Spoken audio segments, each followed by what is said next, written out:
이 추운 날 이렇게 많이 모여주신 여러분들 한 분 한 분 앞에 아마 하나님이, 부처님이, 천주님이 같이 하리라고 믿습니다. 감사합니다. 며칠 전에 이재용 삼성그룹 부회장이 또 두 번째로 구속영장이 재청구되었을 때 아마 밤을 설치면서 구속 여부를 확인한 분들이 많으시리라고 생각을 합니다. 자기 가족도 아닌데 왜 그렇게 마음을 졸였느냐. 저도 잠에서 깰 때마다 인터넷으로 확인해서 구속됐는지 안 됐는지 확인했더니 새벽 6시에 구속이라는 기사가 올랐습니다. 꼭 저 친지 중에, 가족 중에 누구 한 사람이 구속된 것처럼 기분이 좋지 않았습니다. 여러분들은 어땠습니까? 이재용 부회장이 이끌고 있는 삼성그룹은 대한민국의 자랑입니다. 세계의 가장 위대한 기업 중에 하나입니다. 매출액 기준으로 세계에서 13번째, 제조업체 중에서는 폭스바겐, 토요타 다음에 세계 3번째입니다. 그리고 애플과 더불어 이 세계를 이끌고 있는 2대 전자 회사 중에 한 사람입니다. 뿐만 아니라 한국 GDP의 10%, 한국 수출액의 20%를 담당하고 이병철, 이건희, 이재용 이 3대에 걸쳐서 대한민국에 가장 많은 세금을 내고 가장 많은 일자리를 제공한 사람이 바로 이재용 부회장입니다. 이 사람을 꼭 잡아 넣어야 할 이유가 있습니까? 없습니다. 박근혜 대통령을 뇌물죄로 엮어 넣기 위해서 희생된 거 아닙니까? 맞습니다. 형사소송법에 보면은 구속영장을 청구하려면은 첫째, 집이 없어가지고 정처를 모르는 사람, 어디 갈지를 모르는 사람, 두 번째, 도망갈 우려가 있는 사람, 증거를 인멸할 사람일 경우에 예외적으로 구속하게 되어 있습니다. 이재용 씨가 집이 없습니까? 있습니다. 도망갈 사람입니까? 아닙니다. 증거를 인멸할 사람입니까? 왜 구속을 합니까? 왜 구속을? 세계 13번째 되는 회사의 총수를 구속을 하면은 그 회사가 제대로 돌아갑니까? 제대로 돌아가지 않으면은 대한민국이 덕을 봅니까? 손해를 봅니까? 이런 짓을 하는 이 박영수 특별검찰, 이 자는 여러 군데서 형사소송법을 위반하고 특검법을 위반하는 완전히 월권적 수사를 하고 있습니다. 월권적. 이게 바로 직권남용입니다. 지금 직권남용으로 김기춘 전 비서실장을 구속했는데 그것보다도 훨씬 엄중한 직권남용을 벌이고 있는 이 특별검사 박영수를 반드시 엄징해야 합니다. 법으로 해야 됩니다. 우리가 검찰에 고소를 해야 됩니다. 고발을 해야 됩니다. 그래서 범법 사실이 밝혀지면은 반드시 이재용 씨처럼 감옥에 처해야 합니다.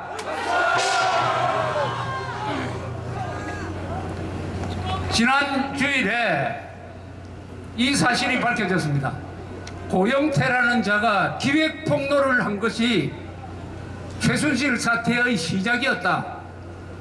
그 고영태 일당이 서로 회의를 하고 전화질을 하고 있는 것을 그 중에 한 사람이 다 녹음을 한 사실이 밝혀지고 그 녹음 테이프가 몇백 시간이나 된 사실을 밝혀졌는데 그동안 검찰이 그것을 숨기고 있다가 재판 과정에서 드러났습니다. 그래서 새 언론기관이 이것을 집중적으로 보도해서 여러분들이 경악하게 되었습니다. 그 새 언론기관은 어디냐? 처음 이 녹음 파일의 존재를 밝혀낸 조갑제닷컴이 있습니다. 두 번째로 이것을 이어받아가지고 MBC가 보도했습니다. MBC. 와! 그중에 아주 가장 충격적인 것을 정규제 TV가 보도를 했습니다. 와! 이 새 언론기관에 박수를 보내주시기 바랍니다. 언론의 거짓말은 언론이 해결해야 합니다. 언론의 난은 언론이 진압해야 합니다. 양심 있는 기자들이 들고 일어나야 합니다. 양심 있는 기자들이 이 녹음 테이프를 들어보면은 이제 확실히 알게 됐습니다. 이것은 최순실 게이트도 최순실의 국정농단은 아닙니다. 이것은 고영태의 기획폭로이고 고영태의 국정농단입니다. 고영태란 자가 최순실 옆에 붙어가지고 정부를 상대로 이권 청탁하면서 기생하다가 최순실이 임기 말에 힘이 빠질 것 같으니까 정보를 다 수집을 해가지고 그것을 TV조선 등에 넘기고 그것을 통해서 최순실을 파멸시키고 최순실과 관계를 가진 박근혜 대통령을 파멸시켜서 이 대한민국을 코로나로 몰고 그 틈을 타가지고 K스포츠 재단을 장악하려고 한 이런 작당이 밝혀졌습니다. 이게 이 사건의 핵심입니다. 녹취한 것을 읽어보면은 그 의도를 생생하게 알 수 있습니다. 이렇게 이야기합니다. 최순실의 국정 개입으로 끌고 가야 한다. 최순실은 지는 해이고 박근혜 대통령도 끝나는 거야. 걔한테 받을 게 뭐가 있다고. 박근혜 대통령을 개라고 합니다. 친박 죽이고 비박에 줄을 대자. 기름을 확 부어서 친박 죽여버리면은 다음 대권 주자는 비박에서 나온다. 요런 시나리오도 꿈입니다. 내가 재단에 부사무총장으로 들어가야 해. 거기는 우리가 장악해야 해. 요렇게 이야기하니까 형 거기는 500억 원이나 있으니까 괜찮다니까요. 이렇게 틀을 딱딱 짜놓은 다음에 빵 터쳐 날아가면은 이게 다 우리 거야. 요렇게 작당을 합니다. 노승일이라는 자는 JTBC와 인터뷰하면서 이렇게 공개적으로 이야기해요. 박근혜와 거머리 같은 최순실과 삼성과 싸워야 한다. 결국 이 시나리오대로 됐어요. 한 줌도 안 되는 자들이 남의 자료를 불법 다운로드 받아가지고 CCTV를 멋대로 장치를 해가지고 비밀을 불법적으로 확보해서 TV조선에 주고 이것을 받은 TV조선이 7월부터 계획적으로 보도를 하고 여기에 한겨레 신문이 가세하고 JTBC가 태블릿이라는 의문이 많은 것을 터뜨리면서 결정타를 날리니까 전 언론이 가세를 해가지고 최순실 마녀사냥을 하고 박근혜 인민재판을 하고 촛불 선동을 하고 졸속 탄핵을 해온 이 모든 과정이 고영태의 기획보도에서 시작되었다는 것을 여러분들이 꼭 기억하셔야 이 사건을 이해하기가 맞습니다.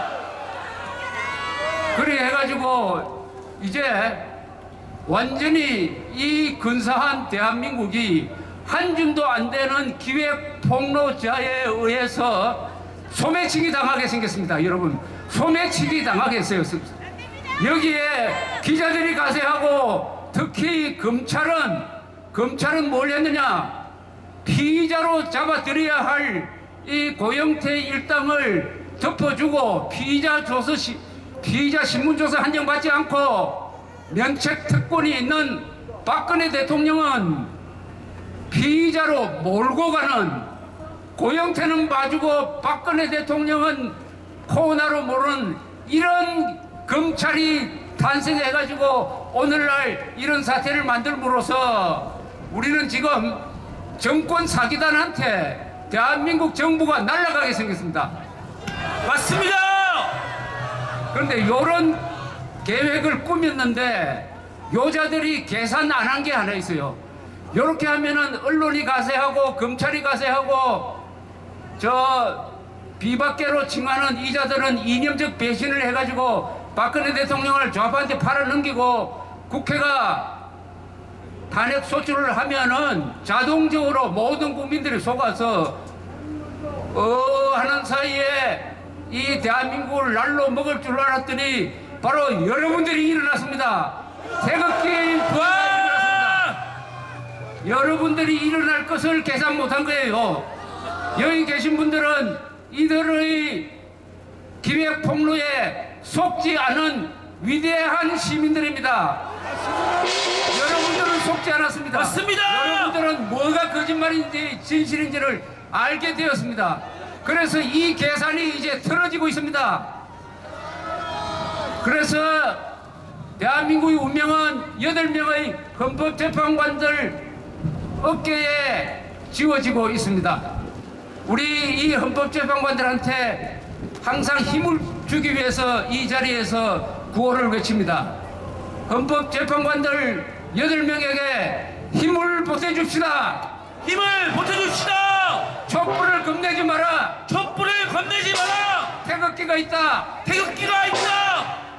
역사와 하늘이 지켜보고 있다. 역사와 하늘이 지켜보고 있다. 이 기회에 우리는 박근혜 대통령한테도 충고를 해야 됩니다. 이 어려운 시기에 고민을 털어놓을 부모도 없고 남편도 없고 혈육은 있으나 너무 멀리서 만나지도 못하는 이 박근혜 대통령이 너무나 안 됐습니다. 그러나 대한민국을 지키는 관문을 차지한 수문장이니까 절대 쓰러져서는 안 됩니다. 박근혜 대통령 힘내세요.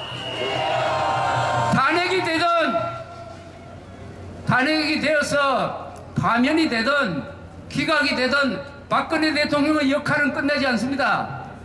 기각이 되면은 대통령으로 복귀해가지고 대한민국을 청소해야 합니다. 만약 인용이 되면은 대통령직에서 파면돼서 민간인으로 돌아오는데 그때는 바로 이 자리에 나와가지고 태극기 시위대와 같이 싸워야 합니다. 박근혜 대통령 끝나지 않았고 앞으로도 끝날 수 없어요. 잔다르크가 되어야 됩니다. 유관순이 되어야 합니다. 같이 싸우자. 끝까지 싸우자. 대한민국 만세! 자유통일 만세! 국군 만세! 태극기 시민 만세! 감사합니다. 만세!